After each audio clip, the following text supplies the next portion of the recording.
War of the Worlds Retelling Chapter 12, Part 2. People in the area were shouting, and one man was even making jokes. They believed that the Martians were just really powerful humans who might attack and loot the town, but would eventually be destroyed. People would occasionally glance nervously across the Wey River towards Chertsey, but everything on that side seemed quiet. On the Thames River, everything was calm except for where the boats landed. People who got off the boats walked down the lane. A big ferryboat had just made a trip. 3 or 4 soldiers were standing on the lawn of the inn, watching and joking about the fleeing people, but not offering any help. The inn was closed because it was now outside of permitted hours. A man near me told a barking dog to be quiet as we heard a loud noise from Chertsey. It was the sound of a gun, and it meant that the fighting had started. Soon after, hidden guns on the other side of the river started firing heavily one after the other. A woman screamed, and everyone was startled by the sudden onset of battle. However, we could not see anything but flat fields, cows grazing, and willow trees still in the sunlight. A woman beside me said uncertainly that the soldiers would stop the attackers. Then, a haziness started to form over the treetops. Suddenly, we saw a puff of smoke in the distance, and then the ground shook, and there was a loud explosion that surprised us all. A few windows in nearby houses even broke from the force of it. Then, a man in a blue jersey yelled out, "They're here! Look over there!" We turned our heads and saw 4 large, armored Martians in the distance, moving quickly towards the river. At first, they looked like small figures moving in a rolling motion, almost like flying birds. Then, a 5th armored Martian came towards them, approaching diagonally. The Martians' armored bodies shone in the sun as they rapidly approached the guns. One of them, the farthest to the left, held a large case in the air, and the heat ray that the narrator had seen on Friday night was aimed towards Chertsey and struck the town.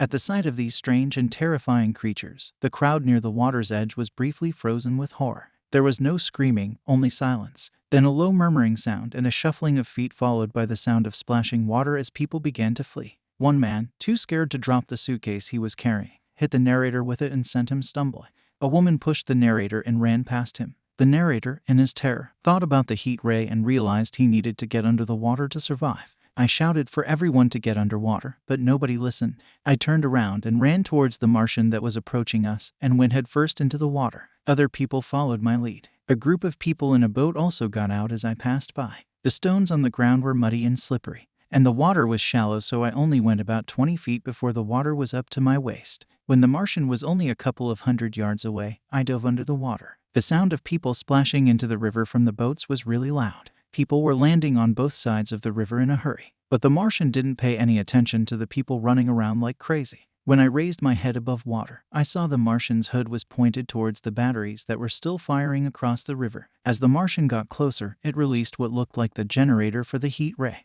In a short while, the Martian arrived at the riverbank and walked halfway across. Its legs bent as it reached the opposite bank, and then it stood upright close to the village of Shepperton. Suddenly, 6 hidden guns in the village fired together, causing a loud noise and making the narrator's heart race. The Martian was about to use the heat ray when the first shell exploded close to it. The narrator was so focused on this incident that they didn't notice the other 4 Martian creatures. 2 more shells exploded in the air, close to the Martian, hitting its hood. The thing received a direct hit as the shell exploded, causing the hood to bulge and flash before being torn into 12 pieces of battered red flesh and glittering metal resembling jewelry. Excitement overtook me as I shouted. A mixture of a scream and a cheer hit. Those in the water around me echoed my enthusiasm with their own shouts. The brief celebration was enough to make me feel like leaping out of the water. The massive severed machine stumbled like an intoxicated giant, but managed to regain its balance through a stroke of luck. Ignoring its own unsteady gait and with the heat ray's camera rigidly locked onto its target, it staggered rapidly towards Shepard. The Martian consciousness within the machine's hood was obliterated, scattered to the winds, leaving behind only a metallic contraption whirling towards its inevitable destruction.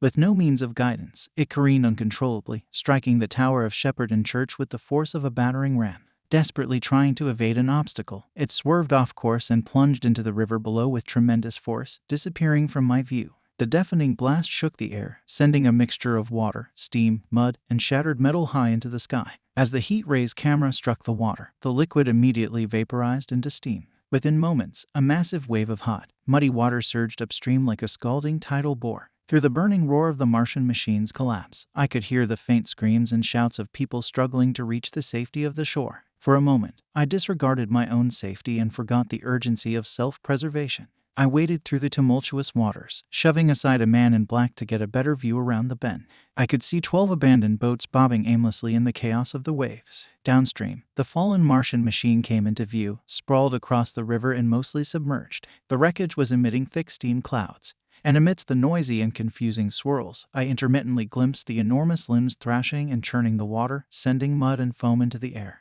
The long and supple appendages moved with a lifelike sway and strike, resembling the movements of a wounded creature fighting for survival in the midst of the waves. The machine ejected copious amounts of healthy reddish-brown fluid in loud spurts. Suddenly, my attention was diverted from the chaotic scene by an enraged scream, reminiscent of the siren in our industrial towns. A man standing knee-deep on the towing path gestured and shouted for my attention.